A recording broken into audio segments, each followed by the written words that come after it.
Hello പ്രിയപ്പെട്ടവരെ, ടോവിനോ നായകനാകുന്ന അനുരാജ് മോഹൻ ചിത്രം നരിവേട്ട ഷൂട്ടിംഗ് പൂർത്തിയായി. നരിവേട്ട ഒരു പൊളിറ്റിക്കൽ ഡ്രാമ വിഭാഗത്തിൽപ്പെടുന്ന ചിത്രമാണ്. ചങ്ങനാശ്ശേരിയിലും വയനാട്ടിലുമാണ് ചിത്രത്തിന്റെ മിക്ക സീനുകളും ഷൂട്ട് ചെയ്തത്. ടോവിനോ ഈ ചിത്രത്തിൽ പോലീസ് വേഷത്തിൽ എത്തും എന്നാണ് റൂമറുകൾ പരക്കുന്നത്. തിയേറ്ററിൽ നിറഞ്ഞ മനസ്സോടെ ആസ്വദിക്കാനും തിയേറ്റർ വിട്ടിറങ്ങിയാൽ ചിന്തിക്കാനും പ്രേരിപ്പിക്കുന്ന ഒരു സിനിമയായിരിക്കുമെന്നാണ് ടോവിനോ കഴിഞ്ഞ ദിവസം സോഷ്യൽ മീഡിയയിൽ പങ്കുവച്ച വിവരം. എന്തായാലും നരിവേട്ട മികച്ച ഒരു ചിത്രമായിരിക്കട്ടെ എന്ന് പ്രതീക്ഷിക്കാം.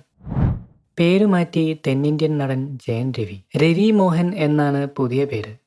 തന്നെ രവി മോഹൻ എന്ന് വിളിക്കുന്നതാണ് ഇഷ്ടമെന്നും സൂചിപ്പിച്ചു. 2003 പുറത്തിറങ്ങിയ തന്റെ ആദ്യ ചിത്രം ജയം എന്ന സിനിമയുടെ പിന്നാലെയാണ് ജയൻ രവി എന്ന പേര് വീണത്.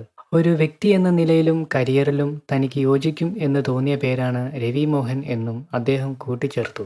രവി മോഹൻ സ്റ്റുഡിയോസ് എന്ന പേരിൽ നിർമ്മാണ കമ്പനിയും താരം സ്റ്റാർട്ട് ചെയ്തിട്ടുണ്ട്. സിനിമാ വിശേഷങ്ങളും കായിക വിശേഷങ്ങളും നേരത്തെ അറിയാൻ ഈ ചാനൽ സബ്സ്ക്രൈബ് ചെയ്യുക. Thank you.